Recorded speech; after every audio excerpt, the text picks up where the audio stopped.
Boss Rush Video Game Book Club is brought to you by, well, you. If you want to learn how to support our family of podcasts, head on over to patreon.com/bossrushmedia to see which tier is right for you. Thanks for your continued support.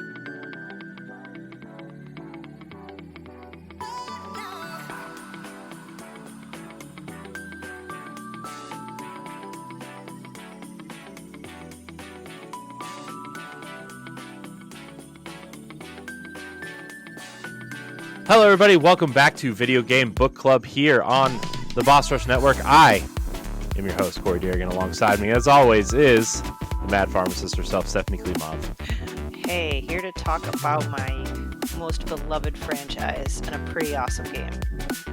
Ah, Halo. Yes. Precisely.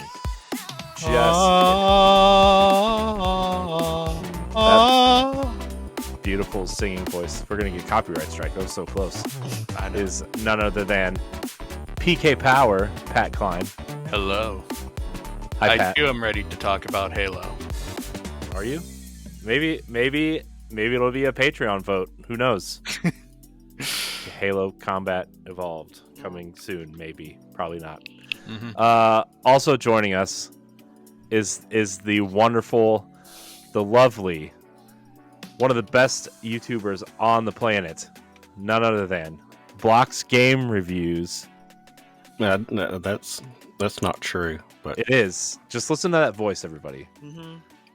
Listen to the voice. I think it's very, very sexy myself, but we all do.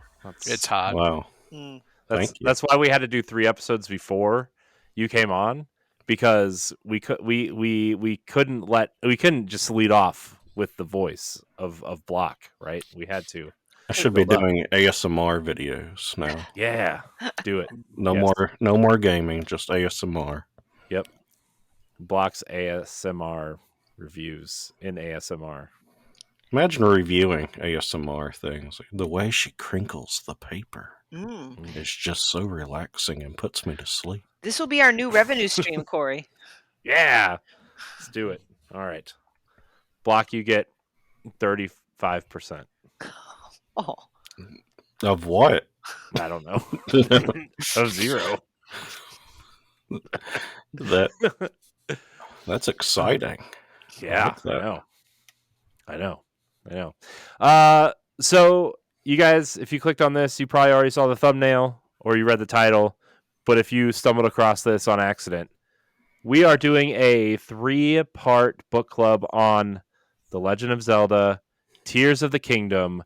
This is part 1. We're going to kind of go through the opening, kind of talk about the story. We're going to do a whole episode on dungeons, which will be next month. So don't worry, we're not going to spoil any of the dungeons. We might talk about which ones we've done and if we like them or not, but that'll be next. That'll be the next episode. But we're gonna. I thought maybe we could get by with 2, but this game is so big. This game is so massive. There's so many things to find that we're gonna need 3. We're gonna need 3 of these bad boys. So, yeah. So we're gonna kind of talk about our initial impressions right now, at this moment. Stephanie, I'm starting with you. Tears of the Kingdom. How are you feeling? Much better than I did before. I know this when you say before. Wait, isn't this part 1? Well, I did get to talk about my initial impressions when I was on Nintendo POW Block. The episode where I was laughing 3 minutes straight because Corey sent me videos of Koroks being crucified. That's the best part of the game. At that time, I don't even know what percentage of the game I was in, but I was still very early in, and I liked 1%. it. Yeah, 1%. Now I'm at 2%.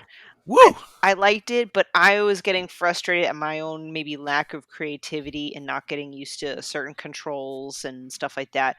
But now that I've gone further into it and done more than one temple, I'm just keep on getting impressed and more impressed. Like my level of enthusiasm, excitement, and love for the game is getting higher.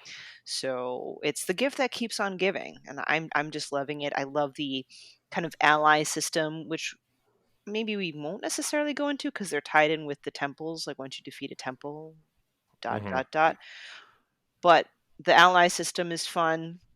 The sky islands are great. Anytime I see a chunk of rock falling from the sky, I immediately drop what I'm doing just to go ride it back up. Like, and the underground, I'm starting to explore too. And man, it's a lot. Yeah. There is a lot to this game. If you are unaware, there is obviously the main map of Hyrule, which they've changed a lot. I mean, the geography and everything is still the same, right? The general layout is still the same, but a lot of the geography they've messed with. They've added caves and caverns and new shrines and all that stuff. And then obviously the Sky Islands we've seen a lot in the trailers and the gameplay video before it was released and all that kind of stuff. But then there's the depths, which is literally just a whole map underground underground that's It's just pitch like black. yeah. Uh yeah, it's pitch black. You definitely need the bulb, the bright bulb things. The bloom, Uh the the something bloom bloom, bright bright bloom bloom, bright. something like Someone. that. Yeah. Help. The glowy plant. Yeah, You but throw it and it sprouts immediately. which is actually part of the entrance to one of the temples is in the depths, and it's kind of cool how you have to get there. But like I said, we're not going to kind of cover Oh. that now. But yeah, Block, how are you feeling about it? Oh, I'm really enjoying it. I'm moving through it slower than I'd want to for both kind of an awe of everything and try not to get sidetracked, but personal reasons as well because I'm an adult with responsibilities. Yeah. Sadly, Yeah. but I'm a little. I don't want to say disappointed with the Sky Islands, but they don't impress me as much as the depths. I really, and I feel more excited going down into the dark. And, I think a lot of it is I really like horror games and horror atmosphere, so that appeals to me. It's kind of like the Upside Down from Stranger Things. I feel like because it takes up the whole the world. It's not the same world. But it's just so vast, and you have those, like, I guess the pollen or whatever it is floating around, and it's real hazy even when it's bright, but the vast majority of it is pitch dark, and you have these glowing enemies that are consumed with this corruption and Gloom.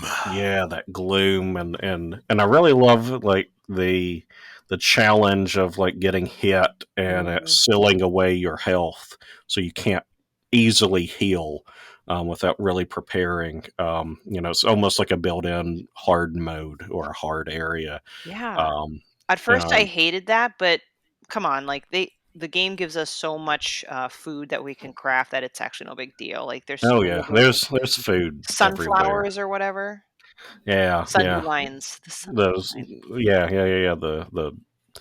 And it reminds me also of Elden Ring when you go into the I don't want to say the depths, but underground there because it's that same kind of atmosphere. It's much darker. You also have that kind of like pollen stuff there.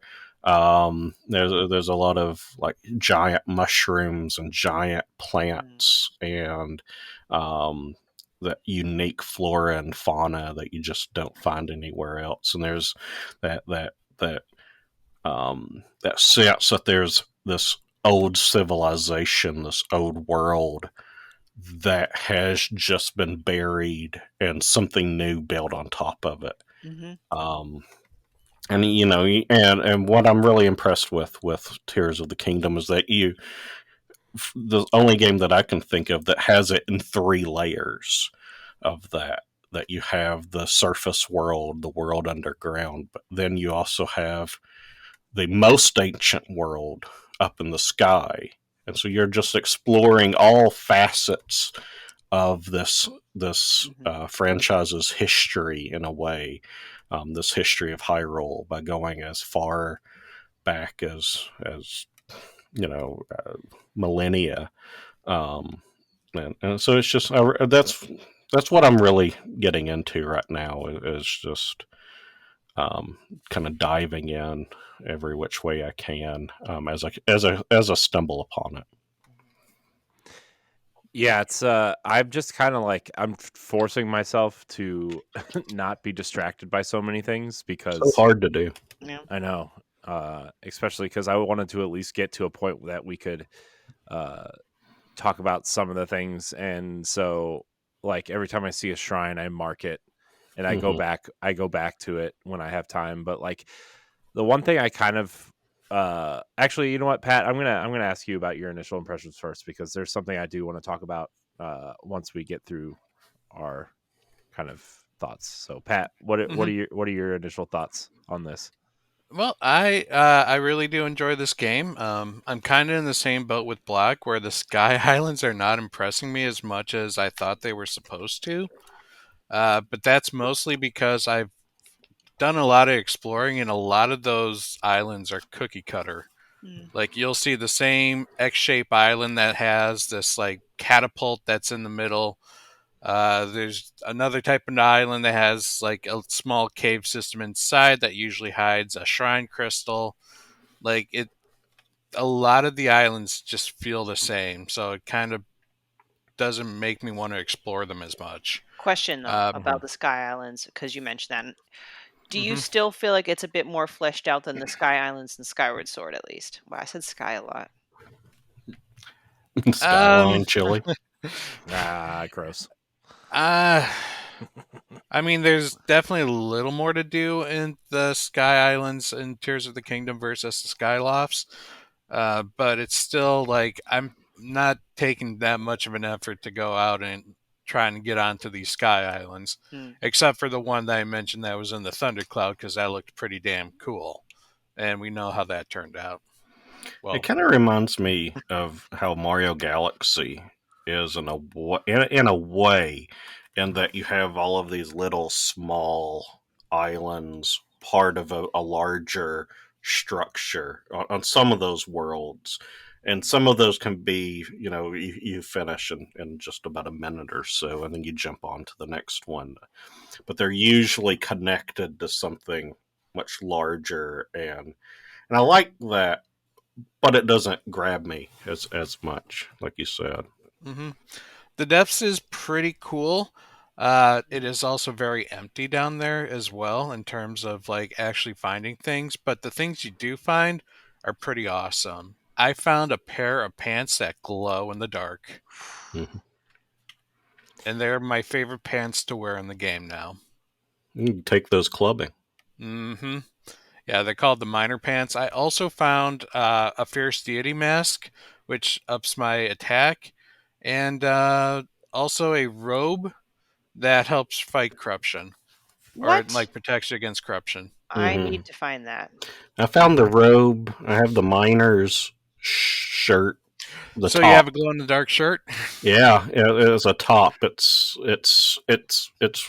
almost looks like bondage because it's a whole bunch of straps, which is weird. But there's like glowing balls all over it, so it kind of looks like a Christmas tree or something. But I like it. It glows. And then I found a lot of two pieces of the Hero of Times outfit. That's right. I did find a hero time mask. No, the tunic. I found the hero hmm time tunic. hmm But other than that, like the only purpose I see going down is to get zonite to help improve your That's a big energy part. source. Yeah, I still have yet to like process them to do the battery. Like I have a ton of zonite or whatever, and now I'm Mhm. like, I need more battery. Like it's now become very apparent that my battery power is not enough. I need to upgrade, and I'm I like, only have one still because I haven't found another seller or another converter of it yet. There's one just, I believe, to the north, like literally to the north of Lookout Town, hmm on top hmm of a ruin. No, I need to go there. hmm I must have missed that one. I know of the one in the sky on that starting one. Yeah. I go back there every now and then. So just to kind of give my initial impressions real quick, I think, at first I was like, for some reason I knew what we were going into. Right, it's a sequel to Breath of the Wild. There's new powers. I thought I was ready for it, but my Mhm. initial thought was like I was actually pretty overwhelmed with the amount Mhm. of Mhm. things, like the new things mixed with the new shrines, mixed with like just exploring, and the building aspect is incredibly intimidating for someone who doesn't really care for the building kind of games, right? Like I know a lot of people are jokingly comparing this to Banjo Kazooie Nuts and Bolts, but like Mm. it actually kind of functions a little bit in a similar way. Um, so as somebody who actually liked that game, I kind of was like, after I built a few things, I was kind of like, okay, I feel okay building things. But uh, when you get to Hyrule proper, it actually feels pretty linear, and is actually, I feel like it's they did a great job of mixing in traditional 3D Zelda like direction with the Breath of the Wild open world design. So like, because I mean, when you play Breath of the Wild, you go to the Great Plateau and you get your four powers from because that's kind of like your training area, right? You do the four Mhm. kind of towers and you get your powers, and then they kind of don't really direct you in a way. Like they kind of direct you towards eventually going to Impa, right? But like there's no real direction, and this game kind of gives you the direction right away, but allows you to tackle it how you want to or Mhm. whenever you want to. And then it just kind of, I went from being super overwhelmed to being like, okay, I know exactly what I'm doing. I know exactly where I'm going. I know what I want to accomplish, and I will deviate from these goals as I traverse the land, right? Like I'll Oh go yeah. Yeah.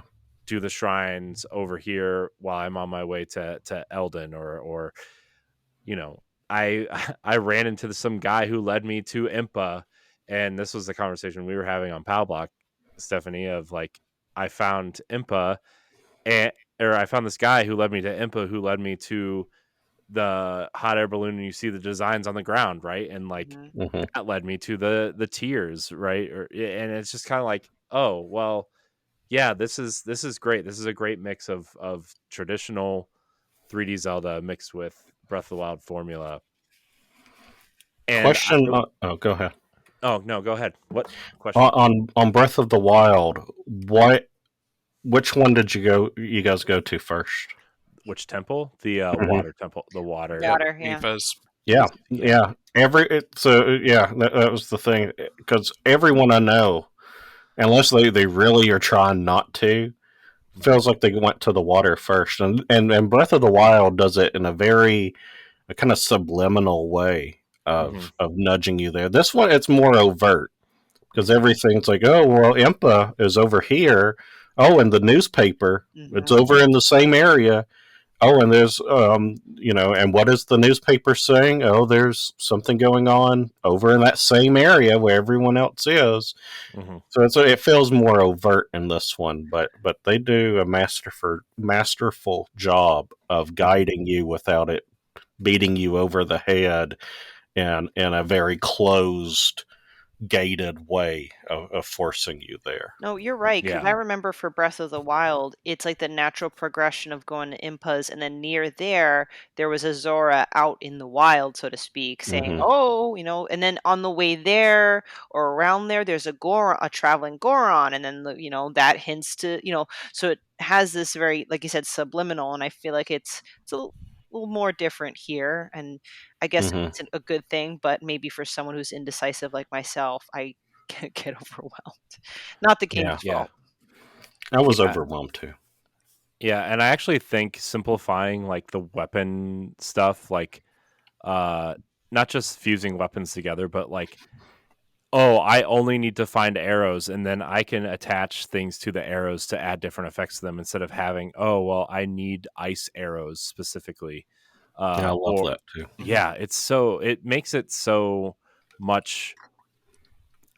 I think it makes it a cleaner experience in a way, because like, oh, I need more, ice choo-choos to put on my on my arrows, so I can go to this snowy area and just kind of collect them, or it's a really nice simple change that I think goes a long way. And I also like experimenting with fusing the weapons, because like, yeah, you can make the long stick, which was like the big joke going around the first weekend, I think, right, where you attach a stick to another stick and it just makes a long stick. But like, I've been putting like bombs on the ends of sticks. I've been putting obviously the rock stuff, but like, you can also attach different types of mushrooms or different plants to the edges, and they cause different effects. In the demo, we saw them attach like a smoke mushroom that causes a smoke effect. But like they're like, you can attach like the electric ones to the sticks, and it causes like electrical fields and stuff. It's kind of cool. Have you guys made a skateboard out of your shield? Yes. Not yet. Fuse it with a minecart. I haven't, but I heard it was awesome. And you can sketch on the rails, just like you're playing Tony Hawk. If you want to be a Patreon producer, head on over to patreon.com/bossrushmedia, and find out which tier is right for you. Our Patreon producers at the $5 tier or higher for this month are Adriel Munger, Austin Campbell, Celeste Roberts, Christian S., Sana Dierig, Francisco Santillan, and Rebecca Jewell. Thank you for your continued support. Nice. Yep. That's awesome. Now, I like how this game actually explains the weapon degradation this time. Instead of being like, oh, your weapons are garbage, it's no, the gloom pretty much ate all the weapons, and so the best way to make your weapons stronger is by fusing. Yeah. Now, have you guys actually like grabbed the monster parts out of your inventory and use those to fuse on your weapons? Yeah. Because I highly recommend it. That is how you make some strong ass weapons. Yeah, those really? like Phoenix nails and horns and stuff will really power up, like arrows will like triple their power. And oh wow. And of course, like the eyeballs will make the tracking arrows. If you put like a tentacle on like a sword, you create a whip. Oh, that's so cool. That is very cool. That's so cool. No, one of my favorite be Indiana Jones. Yeah. One of my very first attempts with those was using the blue Lizzo's horns, which kind of looks like a katana blade, and attaching that to a weapon, and all of a sudden it just actually changes the form to make it look like you have a katana. So that's when I'm like, I totally found a new way to create these weapons, and I have not stopped fusing monster parts to my weapons since. I like using the amiibo to get like a whole bunch of junk weapons, and then using those to experiment with some of the monster parts. So I was like, okay, well that didn't work, but that was like a shield with like 2 defense, so there's no big waste there. But then I found something really awesome, and then I know to put that on like a Highland shield or something. Have you guys? Oh my goodness! Hold on, one sec. Keep talking. I've been using the amiibos a lot. I've found the full Twilight Princess tunic set, so I'm wearing that just to make everybody angry, because I know nobody likes Twilight Princess. I love Twilight Princess. Like it. I Zelda game. You can't upgrade those outfits, right? Yeah, you can. Oh, okay. Yeah, everything you can find with the amiibo is found in the game. Yeah. But it's easier to scan an amiibo once a day. Oh, yeah. So can I say I am very disappointed that I got Epona, but Epona can't pull a cart. Why not? I don't know. I tried it to start the mission with the Great Fairy to upgrade your clothes, and like you have to cart these musicians to the person, and it won't with Epona. So I had to go and catch a wild horse. Huh. Weird. I haven't done that part yet, but I tried to cart something else and I couldn't. I didn't, but I had Epona, so that must be why I couldn't do it. Not gonna lie, I feel like the cart was a stupid idea. Well, I mean, I get why they tried to do it, but then when you just realize you glue all your parts together, you really don't need to cart. Like, Yeah. I had a mission where I had to get 20 logs, and rather than create a cart and have like cart these logs to where they needed to go, I just literally glued them together into a giant log ball and carried them all. Mm-hmm. Mm. I don't like the as much because I'm not as creative, I guess. All of the little the I can't remember his name now. The carpenter guy, the son, Oh. whatever, Ugh. like Hudson or That's Mhm. President Hudson. yeah, all of those little the little um, material caches that you find where it's just like here's some random pieces of wood and some like I need something else, Yeah. and they all have the same thing, and I can't move that that well. Yeah, it's the it's funny because I especially when building vehicles and stuff, like Hmm. I kind of have just entered the experimental stage of like building something more than just adding a fan to the to the Yeah, most of airplane mine is thing. just fan stuff. Yeah. Hmm. Yeah, I've tried to experiment with some rockets. I haven't gotten the rocket stuff down yet. Like I just haven't. Mostly because I'm afraid to use them after my Korok incident, but that's you know, that was kind of funny. I ended up finding that Korok though. For those who Oh. for those who listened to Pal Block, I who didn't listen to Pal Block, I found a Korok and his buddy was on the other side of the river. So I was Hmm. like, you know what? There's a rocket laying here. It's time to experiment with rockets. I attached the Korok to a board, put a rocket on the board, and tried to rocket it over there, and it flipped upside down and went into the river and started flowing down the river. And he got stuck on a bridge, so it was fine. But I I figured it Oh my gosh. out. Yeah. But I yeah. like that when you get to those situations, like you can use your imagination, go absolutely wild with what you want to do, but typically what you find there is just what you need to get the Korok to where they Mhm. need to go.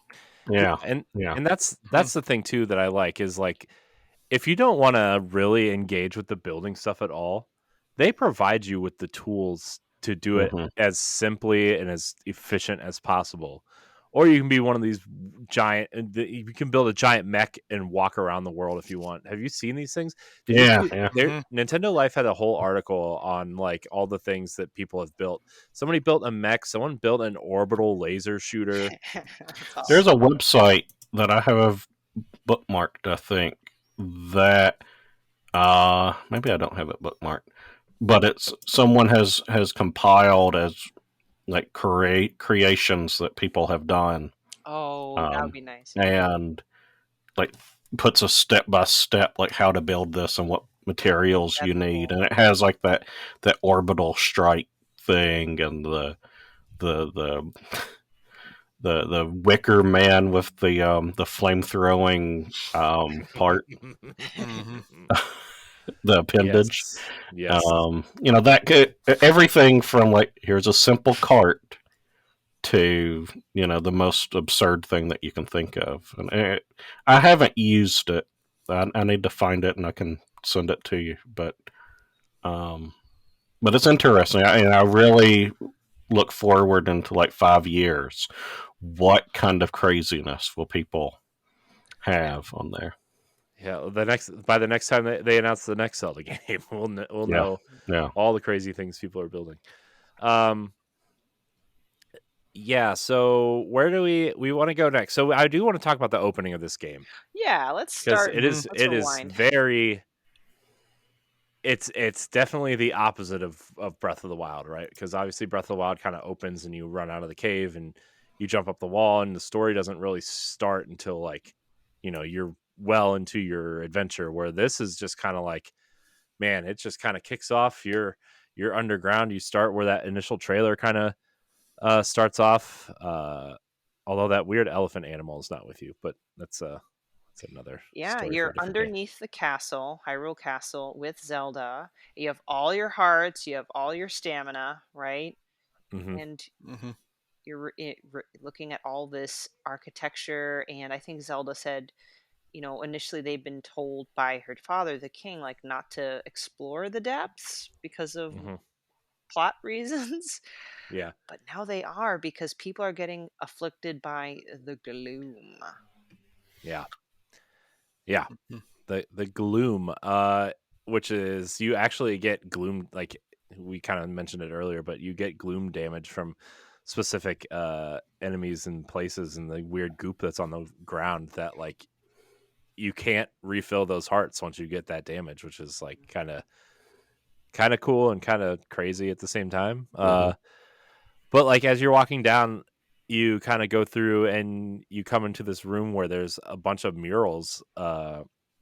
And Stephanie, you're kind of like the Zelda aficionado here. What are these mural? What are these murals? The imprisoning war, It's right? the That's the Yep. imprisoning war, correct. yeah. And there was a mural of the Demon King with all of his lackeys. And then there was also the image that we saw in one of the trailers, which ended up being a Zonai. And the images depicted that the Zonai allied themselves with the Hylians and kind of created Hyrule, so to speak. Mm, Hmm. yes, and it's super cool to see the like Zelda just being so into talking about this stuff, Mhm. and I love Zelda in this game. Like her personality and her kind of just leadership ability and like her kind of charisma in this game. Shout out to Patricia Somerset, the voice actress, because she does a great job of portraying Zelda. I love how she gets across how excited Zelda is to find this stuff and kind of you know figure this stuff out. And then we kind of go down further, and then you see the the the what do you call it, the evaporated kind of Ganondorf We body, call it the dehydrated Ganon. whatever, evaporated, dehydrated, whatever, it's all the same. Mummified. Yeah. Hmm. I Because don't then know. you have rehydrated, and that's Daddy Ganon. Mm, yeah. But I Well, got the voice of dehydrated Ganon, whatever they did to Matt Mercer's voice, like it was really good. Oh, and side note, I had to talk tell my son good night. One quick thing about the mural, I don't know if you mentioned it, but there's one wall that's blocked off by rocks. mm-hmm. So I'm like, Hmm. I'm really wondering. I'm sure that will be revealed as some big twist later on towards the end. Link forgot his bombs. I know. That made me upset. Like, how is he going to forget his bombs I know. going down into? Yeah, whatever happened to the Hmm. Sheikah Slate with those remote bombs? I mean, that would have been perfect. I think the Same. Sheikah slate deactivated, but Mm. I have my theory on what happened to those in the shrines and the towers. But Ooh, And okay. the Divine Beasts. And the Divine Beast, yeah. mhm. Literally everything from the Calamity is like gone. Hmm. I have my thoughts on that, but I'm not I'm the I've not progressed as far as anyone else here. So There is a side quest in the Necluda village. I forget what that. I think it's just called Necluda. There's a school there, and you can do a side quest chain that talks about the Calamity, but I haven't actually gone and done that. Like where is Ooh, that? okay.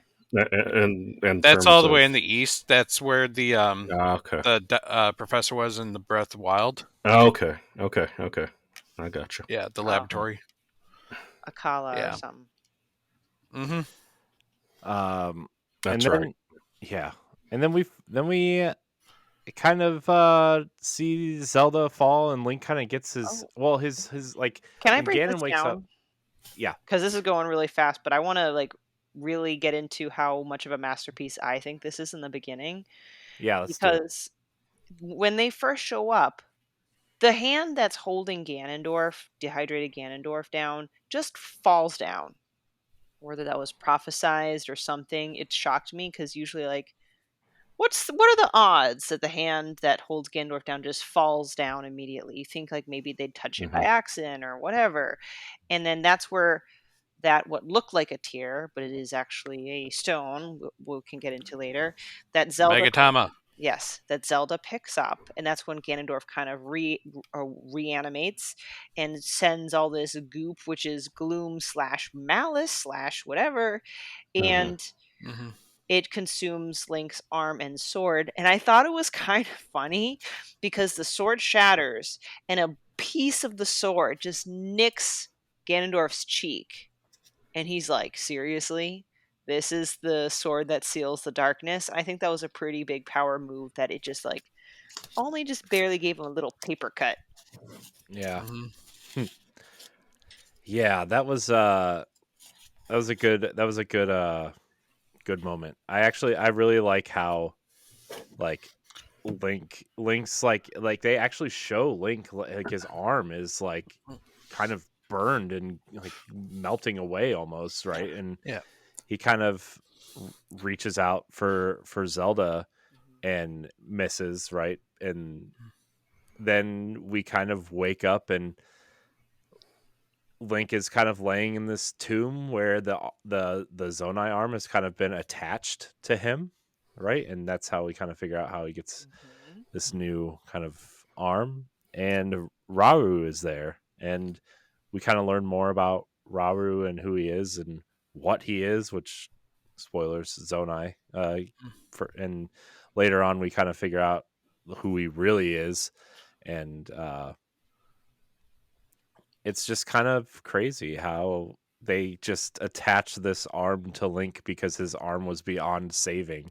So like what happens in the like I again, none of us have beaten the game yet, but like I still think this whole thing is like a trilogy. Like so Link's gonna have this Zonai arm in the next game too, but like if he doesn't, is he just gonna be like I don't know, what are they gonna do with that? I don't know. Well, is it safe to I say that we're spoiling this at Oh 100%? yeah. So, This is 100% a spoiler cast. can I just go back to Ganondorf one more time mm, before we move Yeah. forward?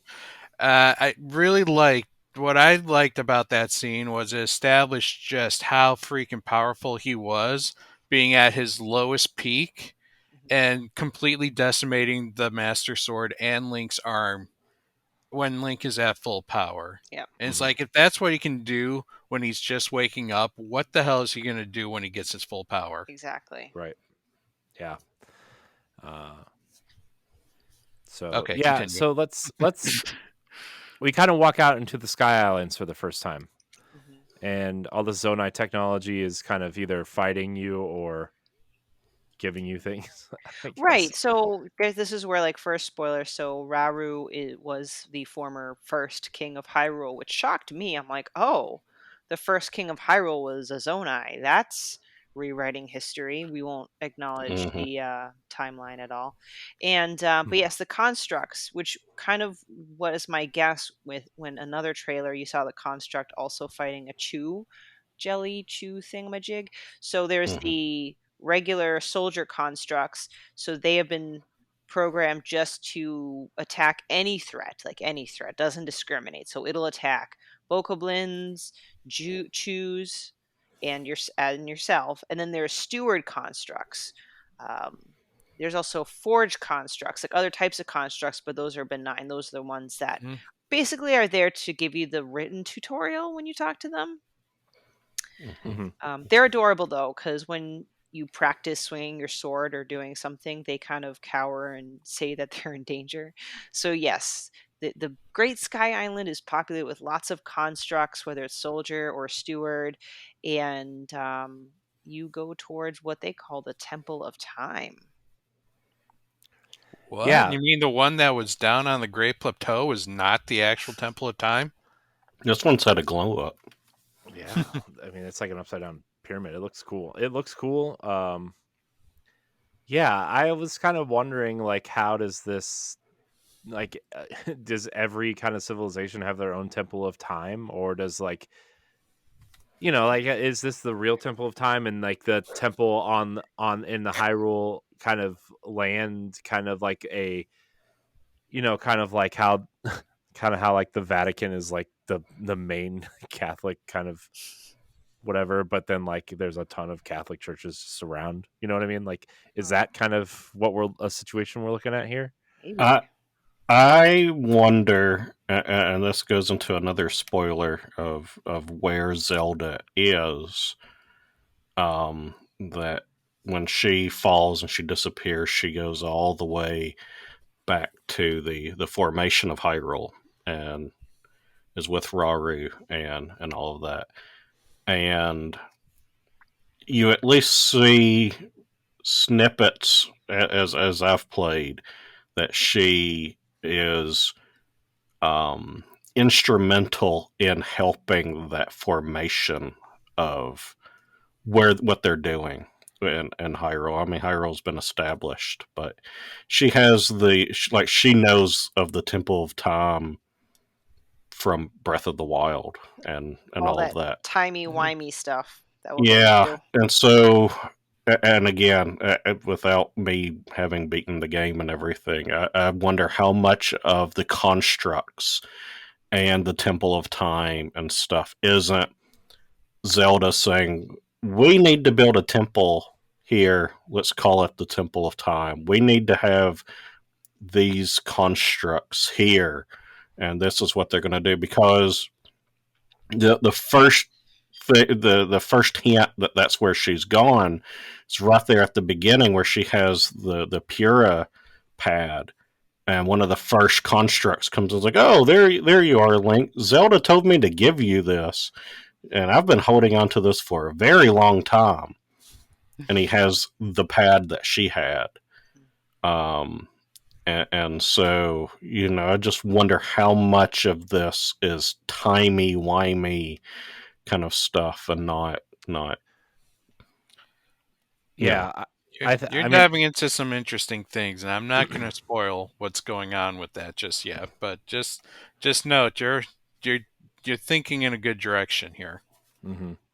Yeah, I mean, I have with how far I am, I've had some theories about the way that time is working in this game and like how uh, I think there's going to be some cool things happening in that respect, just based on some of the memories I've found and how far I am through the game. But it's the sky, that main sky island is definitely kind of harkening back to our previous conversation about the sky stuff kind of being underwhelming. That main sky island is kind of like the best one so far. It definitely feels like Yeah. that's the most fleshed out, or thought, they really thought this through. As the other ones just kind of feel like they kind of just feel like extensions of the regions that they're in. Like, okay, Mhm. I found the tower, so I'm going to go all the way up, and oh, there's some sky The formations up here. archipelagos of each Yeah, region. Yeah. What I liked about that starting one is kind of like the Great Plateau is that there are almost like biomes in it. That each one, like you go from like here to you're in a mine to you're up in a snowy area.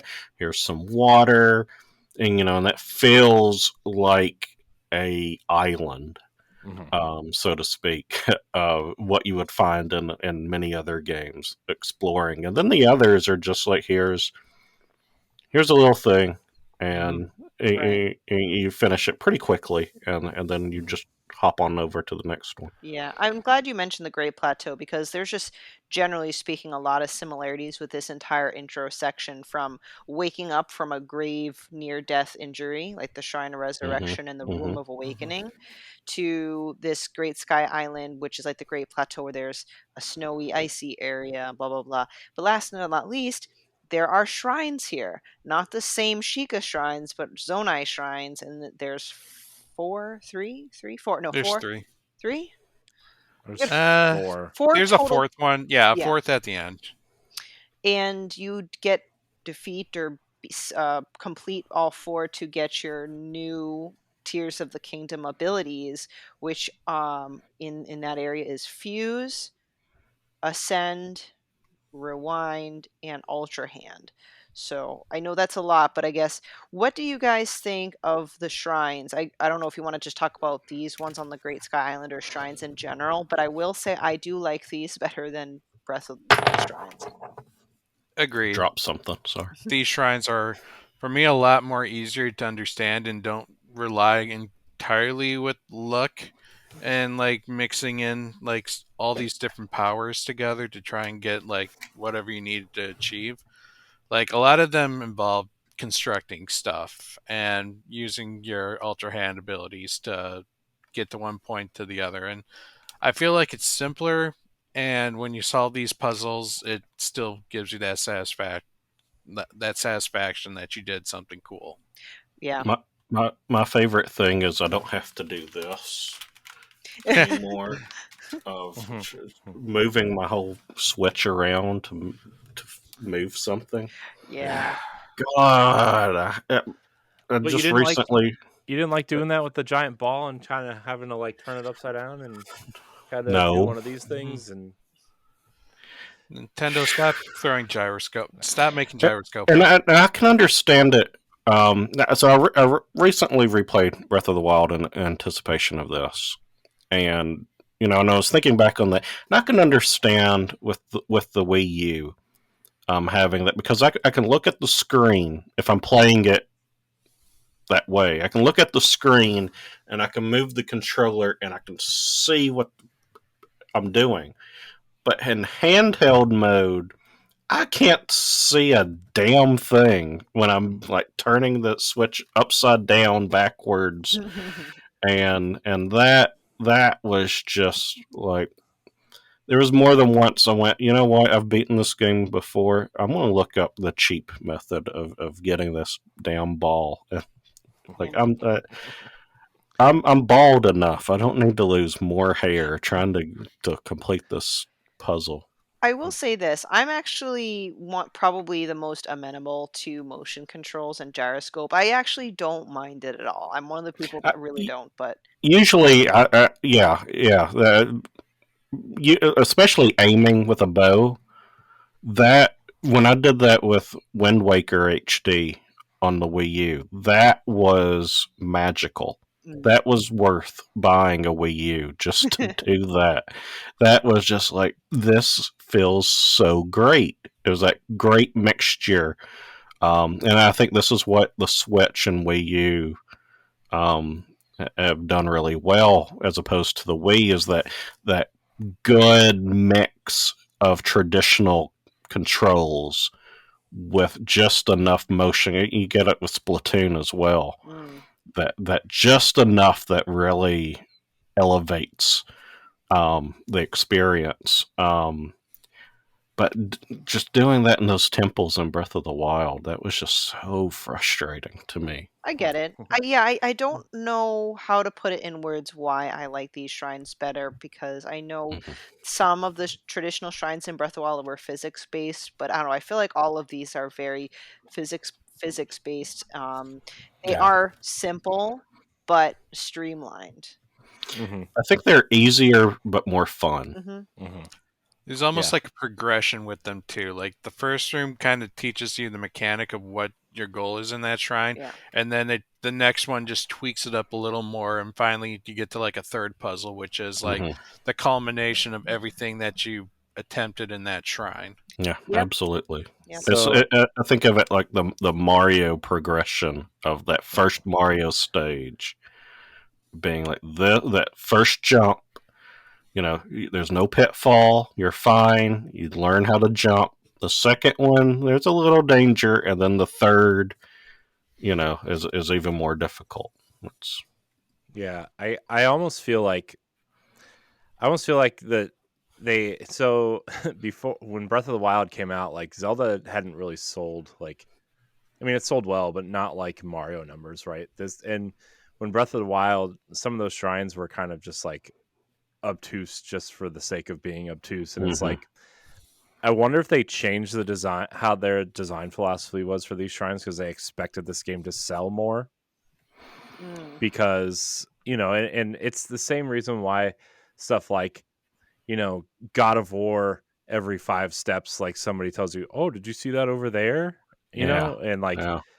and I wonder if this is like Nintendo's way of like, hey, we know a lot of you might be new to the Zelda franchise. This might be your first Zelda, or maybe you bought Breath of the Wild in anticipation for this and you don't play a lot of games. Here's, like you said, the Mario progression of like, here's the mechanic, here's a medium, like whatever for this mechanic, and then Mhm. here's like the, you know, the ultimate version of this mechanic, and you got to figure it out.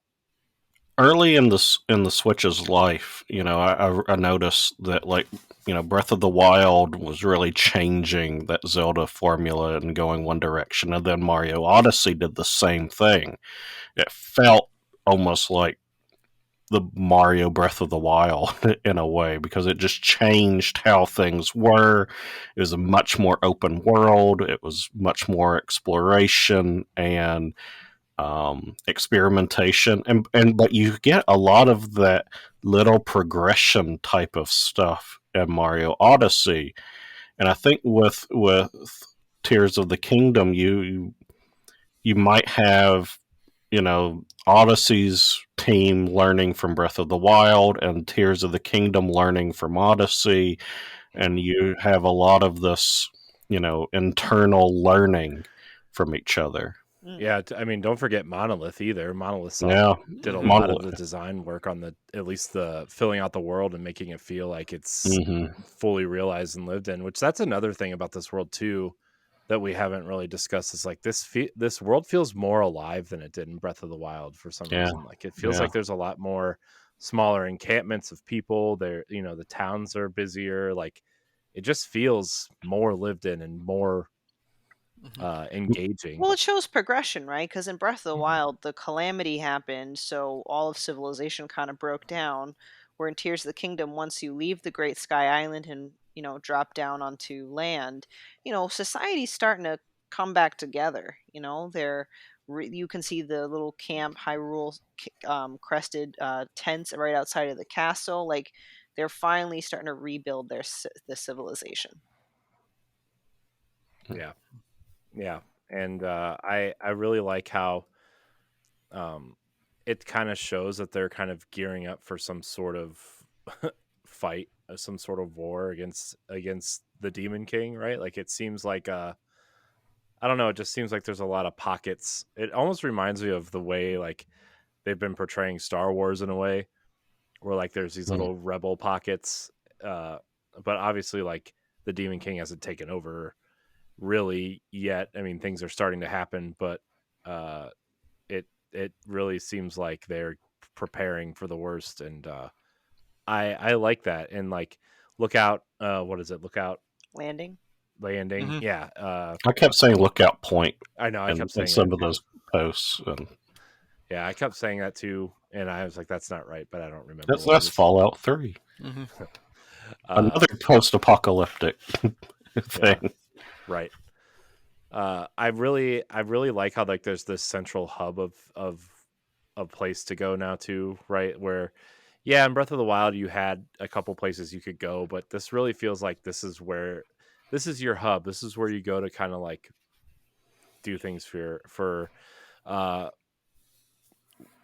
just the different characters, and kind of come back here to buy things and upgrade things, and Castle Town. yeah, Mhm. exactly. Castle, yeah.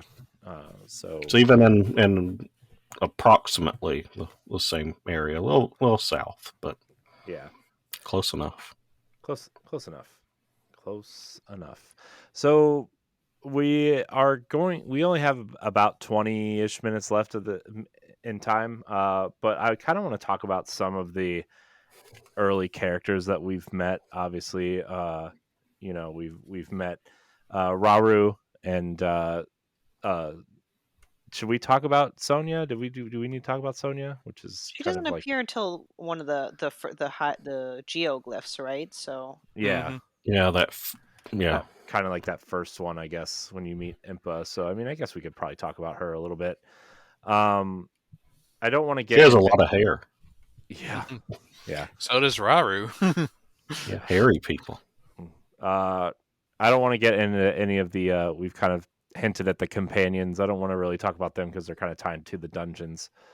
Uh, but the internet is thirsting over Pyrrha again. Oh yeah, So Pyrrha, who by a freak scientific experiment turned herself into a child in Breath of the Wild, but now she's a I don't want to call her a teenager because that also sounds inappropriate. Probably about 20. Yeah, there we go. I Like a guess. 20-year-old smoking hot, I guess, person. I don't know.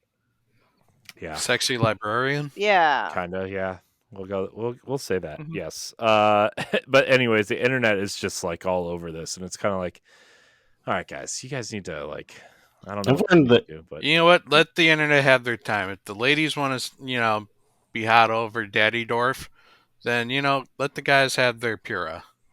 That's They're fair. just barely legal, sexy librarian.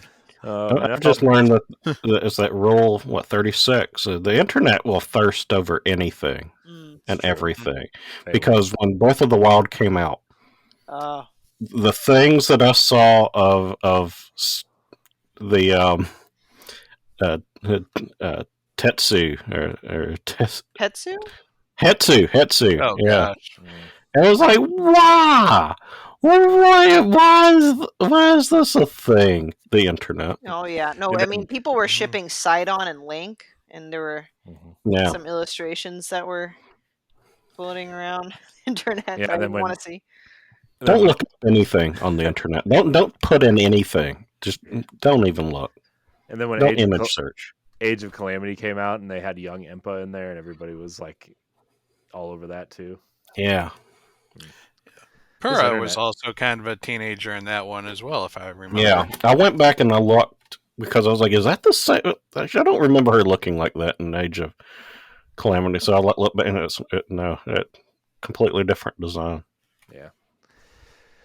But yeah, we find Pyrrha, Robbie, and Joshua kind of at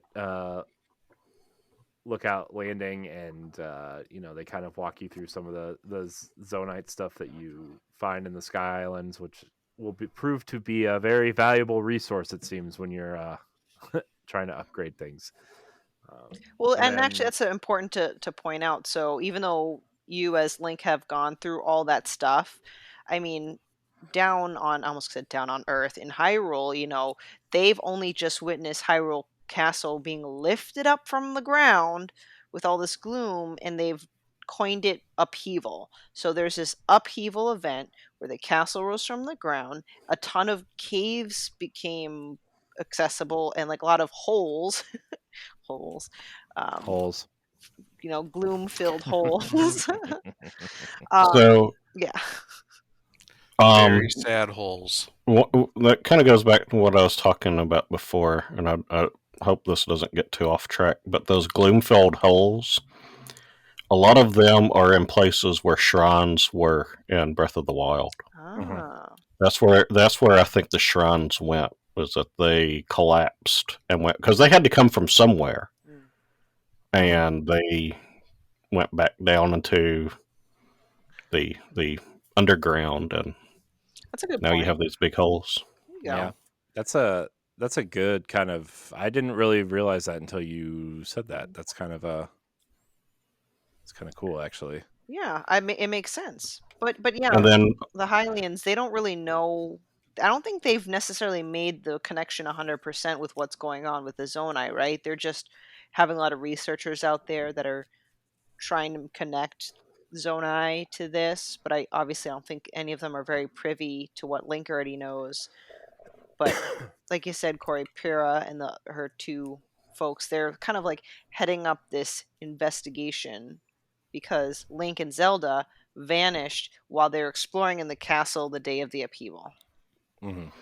imagine reading a book or a story, some fan fiction of all of this from the perspective of just a normal Hylian. Like, what the hell is going on It's here? like, that's it, we're moving. That's fake news. Zonai, fake news. Mhm. I hear this Termina place is pretty cool. Real hipster place. Yeah, I hear the Coming moon's of real age. angry, but it's fine. The moon's always angry in Zelda. What the hell? Yeah, Blood Moon, the Termina Moon. Every time the blood moon starts coming, I get anxious. Mhm. It's like I know what's gonna happen, but it's still like you see the red moon, you hear the music start creeping up, you see the mist rise Yeah. from the ground, and it's like, no, stop it now. It reminds me of Sonic drowning, that kind of stuff. Yeah. You know what? Very similar. Right. And then Zelda, the blood moon rises. Yeah. And yeah, Yeah. I just skipped that cutscene just because I'm not comfortable anymore. Yeah, I just always skip it too. Are there any other characters we want to touch on? Well, do we real want to quick? get our thoughts on Sonia since you did mention her? So Yeah.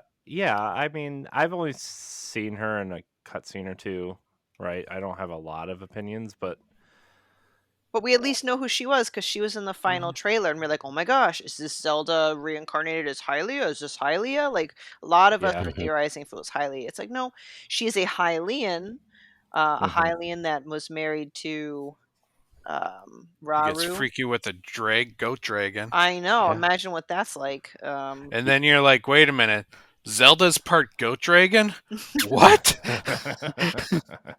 I'm sure she's got to be like, no, I'm They not. have they have to also somehow touch on the other Raru in the Zelda franchise. yeah, The Sage and the Sage of Light, was he? yeah. Yep. And Ocarina Well, I mean, and Kapora Gabora. I don't. I mean, I don't want to. Man, I don't want to spoil anything, but they at Then some don't. point they touch on that Okay. subject. Good. So yeah, it's interesting how they do. But yeah, I mean, I think that this kind of lineage thing. I wonder how this is going to affect Zelda moving forward, like as a person, I guess, and as a kind of trying to. I mean, the whole first game, she was just trying to figure out who she was, how to be a leader, right? And like now we kind of are in a place where she's kind of lost in in time, I guess, and you're just kind of like, okay, well now she's trying to figure out how to get back and how Link's involved, and now I'm just curious how this story is going to unfold. Oh, you have yet to see it. I know. I want. All right, sorry, but that was all. I just wanted to at least acknowledge Sonia. Yeah. Like I mean, this isn't like spoiling, but not spoiling because I'm just gonna go by the pictures in the beginning of the game and the trailer. You know, Ganondorf became the Demon King in the picture because he took a stone from this floating chick with ears. So I'm like, he probably killed Sonya, or so I don't know. Like I'm just guessing just by looking at the picture, not any of the geoglyphs yet. We'll find out. But like between the discoveries in the beginning of the game through slowly getting these quote unquote memories, they did memories again, but just in a different way. I am curious to find out more about Raru and Sonya's legacy. And also how this ties in, I think, with the events from 10,000 years before Breath of the Wild starts. Because that never was cleared up either on who that original hero was that kind of looks like maybe Ganondorf with the red long hair and Zelda. I don't know if you're going to get that answer because, to be honest, like I know one of the things we want to talk about, maybe some negative impressions about this game. My negative impression in this game is that there's almost no tie-in to the Calamity. Like you would think, oh, Calamity Ganon and Ganondorf are the same thing. No one has made that connection in the game. Yeah. It's almost Yeah, like they I've were kinda two noticed that. completely different things. I'm glad you mentioned that because Pat, I think you're the farthest along all four of us, and I was going to ask, and maybe we could transition to that as far as like any negative impressions. I am not sure, and it seems like you're confirming that there really isn't much tie-ins to Calamity, and I feel like that's important, especially since it's like officially the official sequel to Breath of the Wild, like describing what Malice is. Why is Malice different from Gloom? Because it looks the same to me. Like, you know what I'm saying? So like, oh, that, Yeah. in Breath of the Wild, it left so many unanswered questions Mhm. because we still get videos daily of people talking about the lore of Breath of the Wild and like why is this like this and here's something else I didn't know and where does it fit in this timeline and how does it and we're getting it's getting even more muddled here with the Zonai and the formation of Hyrule and that Yeah. kind of stuff. Yeah, the Calamity was originally supposed to be, a evil madman who decided to just forego his physical body and just become pure malice. Mm-hmm. That all of a sudden now, like, we have a body and it's not actually connected. Like, there's no one puts their mind be like Ganondorf, Oh my gosh, it's the same person. No one that has not clicked in anyone's opinion. Not Have even they Zelda. have they called him Ganondorf? Yeah, they called him Okay, Ganondorf in memory, so she does okay, know his name. okay. But it's I like, couldn't recall if I had heard it or not. yeah, it's there's just like no like connection to the 1,000, the 10,000 year war, Yeah. or like Ganondorf seems to be even before that. Mhm. Like the Mm-hmm. imprisoning war and the 10,000 year war are two different wars. Like, Mm-hmm. Mm-hmm. so what exactly was the Calamity, Yeah. and why did it share the same name? Yeah. Yeah.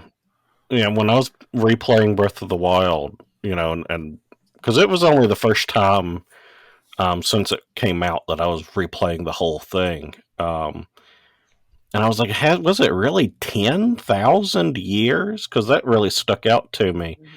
And you have to surmise or assume that there's 10,000 years of like we don't know anything that's happened in that time span because it doesn't seem to connect with any other game because we don't get the imprisoned war we don't get the guardians or anything like that Mm-hmm. um in any of the other games. So there's that 10,000 year span, which is almost all of human history in the real world. I'm gonna have a But hot take. I don't think the timeline actually is real. the probably the not. thing that Nintendo created, I think that's just bullshit. In my I think opinion, Legend of Zelda was something that, like, it's the same kind of story with the same kind of characters, just being told by a different perspective each time. So Hmm. everyone has their own little twist to it. Right. Hmm. Or like because this was established in Breath of the Wild, almost every single landmark is named after a person, place, or thing in previous games. And in a Hmm. memory, it was referenced. So like perhaps Breath of the Wild and Tears of the Kingdom is like maybe the new and kind of only chapter of the Zelda whatever, and then everything else really is a legend. You know what I'm saying? Hmm. Because Mhm. Hmm. that leads to the imprisoning war because I was pulling my hair out because the imprisoning war in the Hyrule Historia timeline is this thing that happened in the defeated hero timeline right before A Link to the Past or something. I'm like, how is that possible? So that means Ganondorf beat Link in Ocarina of Time and then this, but there's no Zonai there. And then I realized after I got into this rabbit hole, I'm like, none of this matters. Timeline is Yeah, real. it really doesn't. Yeah, Um, yeah, I think they're all just I think stories. Go they, ahead. they purposefully just pick these little elements from that timeline, knowing like, oh, they're going to be talking about this for another 10 years. So Let's Either let's confuse the shit out of them. either it's really smart on their part, or really just like they don't care, because like this is gonna keep people talk. I mean, we've been talking about Breath of the Wild until this game came out, right? yeah, Like still people are talking about Breath of the Wild, right? And Mhm. and things uh that you don't know. yeah, Yeah, and it's like, oh my god, I think about Breath of the Wild at least once a week since I stopped playing it. Like I thought about going back and playing it before this game, and I'm at what little I did play. I am glad I didn't do a full playthrough because I would have just been like the controls and the powers and everything would have just like I would have just hated myself. But uh, yeah, I think Nintendo just like they either know what they're doing and they're just being really cheeky and smart about it, or they just don't care. Right? This is just another Zelda game that ties into the last one, and that's kind of it. It's just a sandbox now, a big giant puzzle sandbox, and they don't really care about their lore or their history, which Like, I kind of wish they took more action and kind of like organizing all this and making it like a real thing, which I guess Hyrule Historia kind of did that, but like Breath of the Wild and Tears of the Kingdom kind of blew all that up, like we kind of already said, and it's kind of like, well, It's a maybe there's multiverse. Everything is a Yeah. multiverse now. Yeah.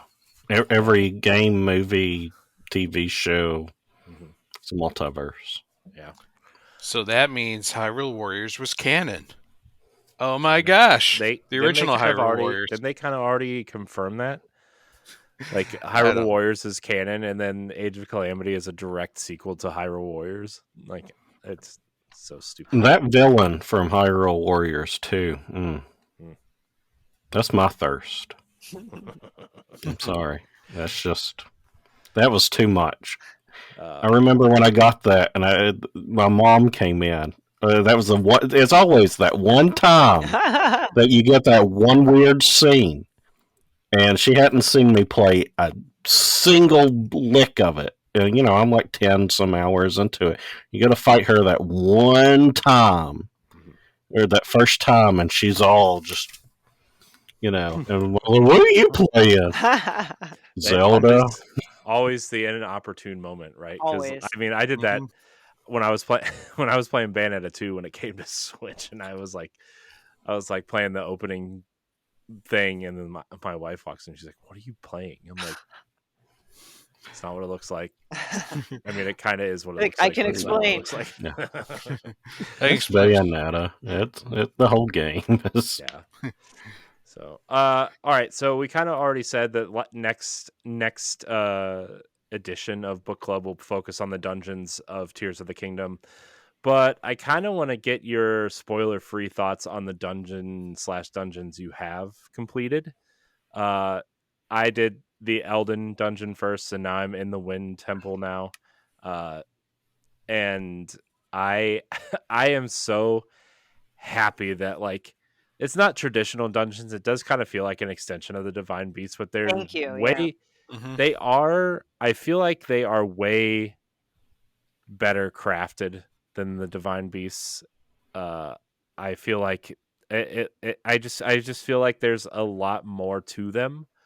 Granted, it's still one giant puzzle that you're kind of solving, and it doesn't really feel like a traditional Zelda dungeon, which is like okay, whatever. But I love the fact that they did something different enough to them to make me turn around on them, because for me, Breath of the Wild, the Divine Beasts were like the worst part of the entire game. And so I love I did the Elden Temple first, and I really liked the design of the temple. I love the ideas of the puzzles, and I really liked the boss fight. At the end was so fun. I was like, oh my gosh, this is awesome. This reminds me of like Ocarina of Time, where I'm like, you actually have to utilize like the thing to fight the boss. Yeah, and like it made me feel like back in like when I was in the Death Mountain Fire Temple, where I was like throwing bombs in the Dodongo's mouth. Like this kind of had that energy to it. And I was like, oh, this is everything that I wanted from the last game, and we're finally getting it. So yeah, I really like what I've done of the Wind Temple too. I kind of feel dumber in the Wind Temple than I did in the Fire Temple, but what are your guys' spoiler-free thoughts on the dungeon so far? So I've done 3 out of the 4. Well, if we're talking about the 4 phenomena, because I don't know if there's anything beyond that, I've done 3 out of the 4. I happened to finish the Water Temple today. I didn't think I was going to. So I like the Wind Temple the least, but we'll get into that later. The one at Elden, the Fire Temple, is my favorite temple. That was so flippin' fun. The boss is fun. It just is fantastic. And the Water Temple is my favorite water temple of all the water temples. Pat, keep your mouth shut. Secret of Time is so much fun. No. But yeah, at first I was really turned off by the fact that it's very much like a Divine Beast, because you have to like activate or do 4 things to do the big thing. But what saved it and turned it around, especially when I got to the second and third temple, is they have their own theme, which is what the Divine Beasts lack. Like the theme of the Fire Temple was so Chef's Huh. kiss. I love So it. cool. So the fact they had their own theme and the boss battle. So far, for the most part, a lot of the bosses or most of the enemies are like nods to older bosses or Mhm. enemies. Which also like that's all at least I needed. I don't know about other Zelda fans. I just needed a little taste of what the old Zelda formula was like, and it was just enough. So I am psyched to dive into these temples in the next episode.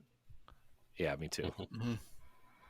I've only done the Wind Temple, and I only got through that this morning, um, because I'm gallivanting, doing other stuff. Um, and I kind of went back and forth on. I was thinking about it in preparation for this, and at first I was a little underwhelmed with the temple itself. But I did like the build up to things. You know, it's without really going into it, you see what's causing the event Mm-hmm. almost from the minute you get into Hyrule, and you get there and you're climbing to it. Mm-hmm. I'll just say, you're Mm-hmm. going to it, you're building to it, and that feels like a part of the temple itself. Um, or these different layers going the the A lot of temple, and you tension get to building. Yeah. it's a lot of tension, and it was giving you a new ability of sorts, that you're using to get there, which is again what you really want in the from the old Zelda games, and utilizing that to get there. Mhm. And and I really liked that. It did give me a little bit more of appreciation for some elements of Breath of the Wild, in that I did unexpectedly miss the how the divine beasts they all had like something you activate that changes the temple, and you interact with it. And I was like, I did like that. That was creative. I don't know if that was done well enough, because again, that was one of my least favorite parts of the game. But I did kind of was thinking about that while playing Tears of the Kingdom, and I was like, oh, I kind of missed that. I think Um, just to jump in on that point real quick, I think when you go do the fire temple, you'll find that appreciation. okay, great. I didn't get that much in the Wind Temple, Mhm. but I was thinking about it, and they're kind of like, at least with the Wind Temple, you have this one area that you're doing all of this stuff in, and it kind of reminded me of Captain Toad and those puzzle box the dioramas Mhm. um, that inspired that, and that you're looking at it and it's just one thing, and you're kind of manipulating it and looking around, and seeing everything. Um, I liked that part. And the boss fight as well was really well done. Mm. It feels like a classic Zelda type of thing. You don't get that in Breath of the Wild. It didn't feel like a classic Zelda fight. None of Mhm. those did. So Yeah. What about you, Pat? Well, I will definitely agree with Block. The dungeons themselves or the temples themselves are very small, but if you consider the overall path to getting to the temple as part of the temple itself, then yeah, it's there's a lot of different features that are going on Oh for my them. gosh, getting to the Wind Temple was like, oh my gosh, this is hmm so long. Let's just say if you have a fear of heights, you are not going to like getting to the Wind Temple. Um, But I would say overall, I am enjoying the temples. I do like they do have a slight bit more familiarity with the Zelda formula, even though they do feel like glorified divine beasts. Um, but since none of you guys have hit the Lightning Temple yet, I will say that one felt the most traditional Mm. out of all the temples. Hmm. Like lots of rooms interconnected to each other, following a path to where you're trying to get to. But it also had my least favorite boss out of all Mm. of them, because that piece of shit would kill you in 2 hits, Oh, okay. and it was annoying as hell. I might have did that one too early, but we'll talk about that later. Ooh, I can't Yeah. wait. I know. Well, I'm Mhm. excited I'm excited. Part of me wants to like streamline the dungeons but like also part of me was like I need to go finish the fairy upgrade quest so I don't die in like 2 hits or whatever. I really need to do Fairy that too. upgrade quest is definitely one I would say And get don't batteries. pass. Yeah, get back. Do it. So that's we're gonna stop it there. Next time we'll hit on all the temples, and if there's anything beyond the temples, we will hit on that as well. Because I feel like there's something that is going to. I feel like there's more. So we're definitely gonna hit on the 4 phenomena, and then whatever else happens after that. Stephanie, Pat, Block, thank you for your time tonight. Oh, thank you. Thanks for having me. Block, you are our esteemed guest on this run of book club. Where can we find you? Mostly on Twitter these days. I haven't jumped ship yet.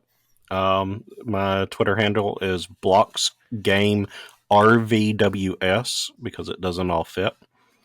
So Blocks Game Reviews, RVWS, and on YouTube, Blocks Gaming Reviews, where I do reviews for whatever game interests me the most at that time. Everything from horror to Romancevania. some kids game. Romancevania is my latest one. I'm doing Potion Permit right now. Getting that cozy simulation farming like game, and then my Final Fantasy anthology series. I'm hoping to get more episodes of that up soon. Nice.